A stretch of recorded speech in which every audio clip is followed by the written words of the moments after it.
Hello everyone, good morning all of you. Welcome to maths वाला भाई रंजीत वर्मा। आज हम बेसिकली न्यू चैप्टर्स पढ़ेंगे, ट्रायंगल्स चैप्टर्स, जो कि बहुत ही बेहद इंटरेस्टिंग चैप्टर्स है और बहुत ही इंपॉर्टेंट टॉपिक भी है ये। तो इस पे बहुत ही ध्यानपूर्वक आप अच्छे से देखेंगे। यहाँ पे थ्योरम आपके दिमाग में होना बहुत जरूरी है। बेसिक जो कॉन्सेप्ट है बीपीटी थ्योरम, खासतौर ये बहुत ही इंपॉर्टेंट थ्योरम माना जाता है, तो ये आपके माइंड में बहुत अच्छी तरीके से होना चाहिए। आज हम जो बेसिकली क्वेश्चंस करने वाले हैं वो खासतौर बीपीटी थ्योरम के बेस पर क्वेश्चंस है, बेसिक प्रोपोर्शनलिटी थ्योरम। आई बात समझ में? तो यहाँ पे बेसिकली हम इसे बहुत ही ध्यानपूर्वक कहते हैं। बीपीटी थ्योरम को थेल्स थ्योरम के नाम से भी जाना जाता है, ऐसा आपने पढ़ा होगा। ओके सर, तो चलिए सर शुरू करते हैं, ध्यान से समझिएगा। क्वेश्चन है आपके पास है, जैसे मींस बीपीटी थ्योरम एक्चुअल में आपने देखा भी होगा क्या होता है। ये दो सिमिलर मतलब दो ट्रायंगल्स गिवन है और फिर इस तरीके से आपने देखा होगा करस्पॉन्डिंग साइड मिड पॉइंट होते हैं अपोजिट समथिंग इस तरीके। तो एडी अपॉन डी मतलब बेसिक प्रोपोर्शनल मीन क्या हो गया, AD upon DB, AC upon something इस तरीके, ए अपॉन ईबी आप लिख सकते हो इसी। तो इस तरीके से आप वहाँ रेशियो देख सकते हैं। चलिए क्वेश्चंस में देखते हैं ये कॉन्सेप्ट को अच्छे से। लिखा हुआ two polygons have same number of sides are similar. क्या बोला सर जी इसने? दो पॉलीगन्स है, सेम नंबर ऑफ साइड्स है, आर सिमिलर है। कब सिमिलर होंगे? मतलब दो आपके पास क्या पॉलीगन है, अब पॉलीगन कोई भी हो सकता है सर, वो सिमिलर कब होगा? If there corresponding sides are proportional. ये बेसिक बीपीटी थ्योरम का बेसिक कॉन्सेप्ट है, ये आपको ध्यान में रखना होगा।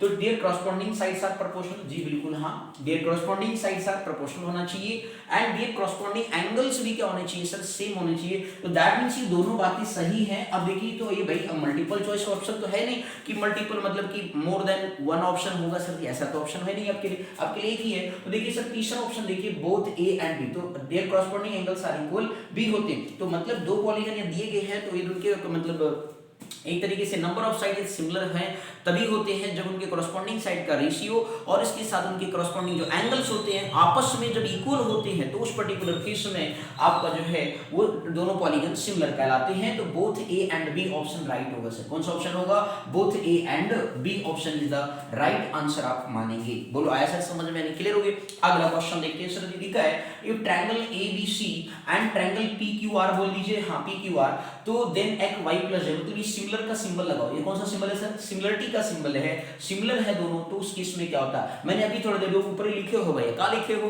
कि बेसिकली करस्पॉन्डिंग साइड का रेशियो सेम होगा और उनके करस्पॉन्डिंग एंगल आपस में क्या होंगे? इक्वल होंगे। तो यहाँ तो भाई जेड वाई मतलब अच्छा वाई प्लस जेड बताना सर। क्या बताना सर? Y plus Z. तो मेरे भाई जरा ध्यान दीजिएगा, क्या होगा करस्पॉन्डिंग ए बी अपॉन क्या हो जाएगा सर? पी क्यू हो जाएगा, इक्वल टू क्या हो जाएगा सर? ए सी, ए सी अपॉन क्या हो जाएगा सर? पी आर हो जाएगा सर। अगला देखिए सर, बी सी अपॉन क्या हो जाएगा? क्यू आर हो जाएगा सर। BC अपान क्या हो जाएगा? QR। देखिए सर आपके पास AB एल्टीट्यूड एल्टीट्यूड का रेशियो, बेस बेस का रेशियो और हाइपोटेनस हाइपोटेनस का रेशियो। बोलो क्लियर हो गया। अब मेरे भाई आप यहाँ वैल्यू जो दिया गया उसे पुट कर दीजिए सर। देखिए AB की वैल्यू क्या है सर? Z है। PQ को देखिए सर, यहाँ पे क्या लिखा है? PQ आपका 3 लिखा हुआ। AC आप चेक करिए सर, 4√3 लिखा हुआ है। PR को चेक करिए सर जी, PR देखिएगा, PR आपके पास क्या सर? Y लिखा हुआ है। इसके बाद BC, BC को पिक्चर में देखिए सर क्या लिखा है? 8 लिखा है। QR को देखिए क्या लिखा है सर जी? आपका 6 लिखा हुआ। बोलो क्लियर हो गया।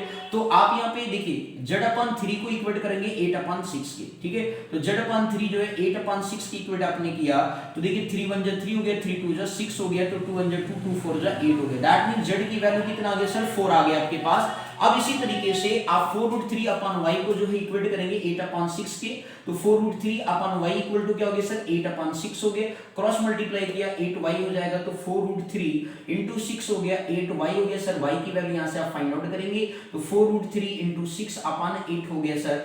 4 1 4 4 2 8 2 1 2 2 3 6 हो गया सर। ये तो सभी को आ रहा समझ में। तो 3 रूट कितना आ गया सर? 3 आ गया। इसने पूछा था भैया z प्लस y की वैल्यू बता या y प्लस z, तो मेरे भैया लोग क्या आएगा? y plus z, that means 4 और ये कितना सर? 3√3 है। अब इसको तो सिंपलीफाई नहीं करना है सर, यही आंसर हो गया सर। ऑप्शन चेक कर लेंगे भैया, एक A option 2 plus √3, B option देखो भैया दिख रहा है कि नहीं दिख रहा है? तो बी ऑप्शन हो गया 4 plus 3√3 is the answer of that questions. बोलो क्लियर हो गया मेरे भाई? बोलो आया भैया लोग? आ गया। ओके सर, नेक्स्ट क्वेश्चन बात करते हैं। क्वेश्चन नंबर 3 लिखा है इन ए ट्रायंगल ABC, एक ट्रायंगल है आपके पास ABC, it is given that AB बराबर 6 सेंटीमीटर, AC बराबर 8 centimetre and AB is the bisector of angle A। ध्यान से समझिएगा सर, यदि सपोज ऐसे आपके पास क्या ट्रायंगल बना हुआ है सर, यदि मान लीजिए सपोज इस प्रकार का एक ट्रायंगल है, ABC ट्रायंगल आपको दे रखा है और ये भाई साहब कह रहे हैं कि जो AD है वो बाइसेक्टर है ऑफ एंगल A का। एंगल ए का क्या है, बाइसेक्टर मतलब क्या होता है, वो पर्टिकुलर लाइन जो बेसिकली क्या करता है, मतलब अपोजिट वर्टेक्स, जैसे यहां से आपने क्या मीडियन लाइन ड्रॉ किया समथिंग जैसे, तो ये एक तरीके से क्या होता है, बाइसेक्टर एंगल मतलब क्या होता है कि दो इक्वल भागों में, मतलब उस एंगल को क्या, कंप्लीट एंगल को हाफ टू एंगल में बांटना। क्लियर। तो उस केस में क्या होता है कि सर जी इन्होंने भाई साहब ने पूछा, तो जो इस पे रेशियो बन रहा है सर दिस एंड दिस, तो उसकी कॉरस्पॉन्डिंग साइड के रेशियो के क्या होता है सर, इक्वल होता है। यहाँ पे हम इस कॉन्सेप्ट का यूज करने वाले हैं। यहाँ पे ए बी आपको दे रखा 6 सेंटीमीटर और ए सी आपको दे रखा sir 8 centimetre, then find the आपको B D is to D C. तो उस केस में याद रखना कि यदि बेसिकली अपोजिट वर्टेक्स पर क्या है, उसे बाइसेक्टर एंगल होता है, तो वो कॉरस्पॉन्ड उसका जो बेसिकली रेशियो बनता है कॉरस्पॉन्डिंग साइड के रेशियो के क्या होता है सर, इक्वल होता है। दैट मींस आपको ये ध्यान रखना B D upon D C जो होगा सर, वो ए बी अपॉन ए सी के क्या होगा, जो उसकी कॉरस्पॉन्डिंग साइड होगी उसके रेशियो के क्या होगा सर, इक्वल होगा, जब बाइसेक्टर एंगल होता है। तो बात समझ में आ गई। तो ये अपोजिट वर्टेक्स के एंगल को बाइसेक्टर करती है कोई लाइन, तो वो बेसिकली उसकी कॉरस्पॉन्डिंग साइड के रेशियो के क्या होता है सर, इक्वल होता है। ये बात आपको अपने माइंड में रखना होगा सर। तो जरा देखिए सर क्या है सर, वैल्यू देखिए 6 ए बी, तो 6 अपॉन कितना आ गया सर, 8 आ गया। दैट मींस आपके पास 2 3 जा एंड 2 4 जा, दैट मींस 3 अपॉन कितना आ गया सर, 4 आ गया। और इस रेशियो में लिखे तो 3:2 कितना हो जाएगा सर, 4 हो जाएगा। ऑप्शन में चेकिंग करिए सर, ऑप्शन ए आपका राइट आंसर बन रहा है, क्योंकि इसने पूछा था B D to D C. बोलो क्लियर हो गया। तो इस तरीके से आंसर कौन सा है sir, A option is the right answer है। ये आपका हो गया सर थर्ड पार्ट। बोलो क्लियर हो गया मेरे भाई बहन लोग, आया समझ में हमें, क्लियर है। अगला क्वेश्चन देखते हैं सर, लिखा हुआ कि triangle ABC similar to triangle PQR. ये कॉन्सेप्ट बहुत ही इंपॉर्टेंट है भाई बहन, ये बात याद रखना। क्लियर है। अगला क्वेश्चन देखते हैं, लिखा हुआ triangle ABC similar to triangle PQR. ठीक, मान लीजिए सपोज ट्रायंगल एक एबीसी आपने बनाया, अरे भाई छोटा बच्चा बना रहे हो, थोड़ा बड़ा बनाओ सर, मजा तभी आएगा। ओके भैया, एबीसी एक ट्रायंगल है और एक ट्रायंगल आपके पास क्या है सर, पीक्यूआर है। बोलो क्लियर। अब इन भाई साहब ने कहा कि जो है AM and PN are the altitude. AM जो है एल्टीट्यूड है, एल्टीट्यूड का मतलब क्या है, अपोजिट वर्टेक्स पर ए पॉइंट से क्या है, परपेंडिकुलर है। एल्टीट्यूड का मतलब ये होता है नॉट इक्वल बाइसेक्ट। आगे बस समझ में। दूसरा भाई सर क्या कह रहा है, पीएन, पीएन भैया देखो ये पीएन हो गया, एल्टीट्यूड है। Okay sir ji. आगे बोला है कि triangle AB respectively and AB square is to PQ square. AB square is to, याद रखना sir, AB square is to क्या है सर जी, पीक्यू स्क्वायर को आपको वैल्यू दे रखा है सर जी कितना, 4:9 है सर। यहां से आप वैल्यू फाइंड आउट करें तो उस केस में जो है आपके पास A B upon P Q का स्क्वायर रूट लेंगे। देखो भाई साइड का भी नेगेटिव नहीं होता, डिस्टेंस का भी नेगेटिव नहीं होता, तो मींस पॉजिटिव वैल्यू लेंगे। तो 4 का स्क्वायर रूट 2 हो गया, 9 का कितना हो गया, 3 हो गया। तो A B upon P Q की वैल्यू कितनी आ गई सर, 2/3 आ गया मेरे भाई बहन। कितना आ गया, 2/3 आ गया। बोलो समझ में आ गया सर। इसको थोड़ा सा एरेंज कर रहा हूं, ठीक है भाई, जल्दी की दिक्कत हो रही है, चलिए सर जल्दी जल्दी देखते रहिए, समझते रहिए सर। अब यहाँ पे भाई जो है A B upon P Q कितना हो गया sir, A B upon P Q आपके पास आ गया सर 2/3 आ गया। भाई साहब ने कहा कि then AM and PN, AM and PN, एक बात याद रखना सर, यदि आपके दो ट्रायंगल सिमिलर हैं तो उनकी कॉरस्पॉन्डिंग साइड का रेशियो, एरिया ऑफ ट्रायंगल में पढ़ा था कि सर जी एरिया ऑफ जो ट्रायंगल होता है उसकी कॉरस्पॉन्डिंग साइड के रेशियो के क्या होता है सर, इक्वल होता है। तो यहाँ पे जो एल्टीट्यूड है तो याद रखना सर जी, जो हाइट ऑफ एल्टीट्यूड होता है इक्वल टू द क्या होता है, कॉरस्पॉन्डिंग साइड का रेशियो के क्या होता है सर, सिमिलर होता है। तो इसलिए आपको परेशान नहीं होना है, बस यही आंसर हो गया। एएम अपॉन क्या हो गया सर जी, Pn हो गया मेरे भाई लोग। तो इस तरीके से 2:2 कितना हो गया, 3 हो गया। आपको परेशान होने की जरूरत नहीं है, ऑप्शन डी आपका क्या हो गया सर, राइट आंसर बन गया। बोलो क्लियर हो गया। तो ये था कौन सा, क्वेश्चन नंबर 4 था मेरे भाई बहन। क्या था सर, ये क्वेश्चन नंबर 4 था सर। बोलो क्लियर हो गया कि नहीं, कोई दिक्कत इसमें। चलिए सर नेक्स्ट क्वेश्चन की तरफ फर्दर मूव करेंगे, ध्यान से देखिएगा सर, ठीक है। आगे मेरे भाई लोग, तो ये क्वेश्चंस काफी इंटरेस्टिंग था, ये चीज आपको ध्यान में रखना होगा कि जब एल्टीट्यूड का कॉन्सेप्ट आएगा तो कॉरस्पॉन्डिंग साइड का जो रेशियो होता है वो एल्टीट्यूड के रेशियो के क्या होता है सर, सिमिलर होता है। ये आपको ध्यान में रखना होगा। बोलो आया समझ में नहीं, क्लियर हो गया मेरे भाई बहन लोग। चलिए सर नेक्स्ट क्वेश्चन की तरफ फर्दर मूव करते हैं। एक बड़ा इंटरेस्टिंग क्वेश्चन है, थोड़ा सा मैं पिक्चर वाला है। क्वेश्चन नंबर इसका 5 जो है वो आपको सिखाते हैं। लिखा हुआ sir ji, in the adjoining figure, ध्यान से समझना सर, बहुत अच्छा क्वेश्चन है, मैंने बोला है इन द एडजॉइनिंग फिगर। और इस तरीके का पेपर बोर्ड में जरूर आता है सर, बहुत ही इंपॉर्टेंट क्वेश्चन है, पहली बात तो सुनिए, ठीक है ना। लिखा in the adjoining figure D parallel to BC दिया गया सर, डी पैरेलल टू क्या दे रखा है सर, बीसी। इसके बाद भाई साहब ने कहा देन वैल्यू ऑफ एक्स बताइए। क्या बोला सर इसने, देन वैल्यू ऑफ एक्स। तो ये आपकी स्कूल में प्री बोर्ड अभी चल रहा होगा सर, तो आप उस समय इस पेपर में खासतौर इस तरह का पैटर्न देखेंगे जरूर। बात समझ में आया मेरे भाई बहन, तो ध्यान से देखिए सर।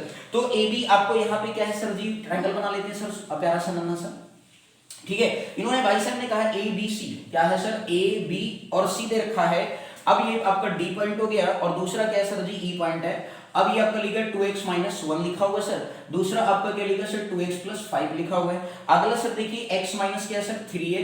अगला उधर देखिए साइड में क्या लिखा सर x माइनस 1। मेरे भैया ऑप्शन लिख लेते हैं पहले 4, ऑप्शन बी आपको दे रखा है 6, ऑप्शन सी जो है 8 एंड ऑप्शन डी है जो है 10 है सर। बोलो क्लियर, ध्यान से देखिए सर। इन्होंने कहा कि द अडजॉइनिंग फिगर डीई जो है पैरेलल है क्या बीसी। तो जब भी ऐसा सिचुएशन होता है तो उस पर्टिकुलर केस में बीपीटी थ्योरम कहता है कि उनका जो कॉरस्पॉन्डिंग साइड का रेशियो होता है, ठीक है ना, बेसिक प्रोपोर्शन मतलब क्या होता है, इक्वल होता है। तो देखो भाई कॉरस्पॉन्डिंग साइड है बेसिक प्रोपोर्शनलिटी, तो AD अपॉन DB, बोलो क्लियर, इक्वल टू क्या हो जाएगा बीपीटी थ्योरम्स आप थेल्स थ्योरम के वाया AE अपॉन क्या हो जाएगा सर EC हो जाएगा। बोलो क्लियर हो गया भाई, बीपीटी से ये कॉन्सेप्ट बन करके आता है या इसी को थेल्स थ्योरम भी कहते हैं। बोलो क्लियर हो गया सर। तो AD अपॉन DB ये कॉन्सेप्ट आप यूज करेंगे, इसको भैया बहुत अच्छे से खोपड़ी में बैठा लीजिएगा मेरे भाई बहन लोग, क्योंकि ये कॉन्सेप्ट 100% श्योर आता है। आई बात समझ में। तो जरा कॉन्सेप्ट यूज करते हैं। AD कितना सर 2x माइनस 1 है।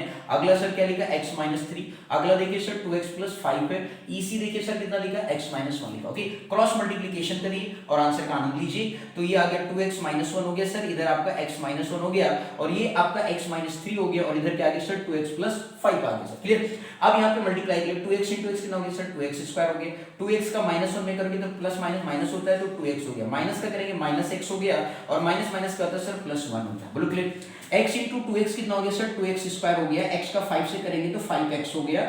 माइनस 3 2 जा करेंगे तो कितना आएगा सर 6x आएगा और इसके बाद जो सर आपका माइनस 3 5 जब करेंगे तो कितना आएगा सर माइनस का 15 आएगा। बोलो क्लियर। तो प्लस 2x स्क्वायर से प्लस 2x स्क्वायर क्या हो गया सर कैंसिल हो गया।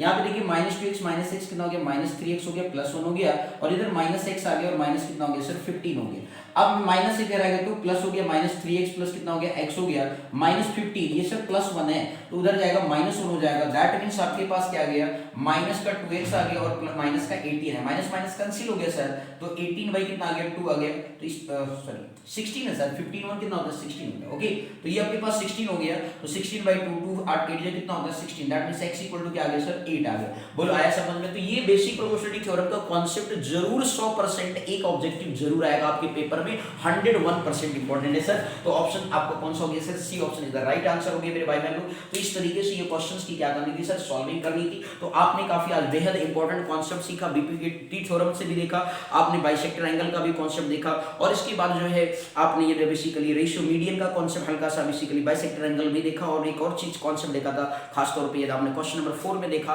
तो वहां पे बेसिकली रेशियो किस तरीके से इक्वल कर दिया जाता है। यदि आपका बाइसेक्टर एंगल हो गया एक स्क्वायर के फॉर्म में दिया गया है, एल्टीट्यूड का कॉन्सेप्ट भी आपने सीखा, तो काफी बेहद क्वेश्चन इंटरेस्टिंग थे सर। तो मैं कहूंगा कि आप ध्यान से देख लीजिएगा भैया, समझ लीजिएगा, कोई डाउट आएगा तो कमेंट सेक्शन में जरूर लिखिएगा भैया, नाराज जो है नहीं होइएगा। बोलो बस समझ में आ गया मेरे भैया लोग, बोलो क्लियर है ठीक है। तो जो भैया लोग पहली बार चैनल पर विजिट कर रहे हैं जल्दी से सब्सक्राइब कर लें क्योंकि अब धड़ाधड़ आपको अच्छे कॉन्सेप्ट मिलने वाले हैं ठीक है भैया, और जो पेपर में बिल्कुल आएंगे ही आएंगे। तो इसलिए कृपा करके बस जल्दी से सब्सक्राइब करें और फटाफट क्वेश्चंस पढ़ते जाइए और प्रीवियस के भी जो आपके चैप्टर कवर अच्छे से नहीं है जल्दी से मैथ्स वाला पे जुड़ करके वो सारे चैप्टर के क्वेश्चंस कवर करिए। आई बस समझ में नहीं, क्योंकि हर एक क्वेश्चंस मैंने शुरू से लेकर एक एक क्वेश्चन कवर किया है, कोई छोड़ा नहीं है सर जो आपके सिलेबस के अंदर है। बस समझ में आ गया मेरे भाई। Thank you so much for watching this my video. Thank you.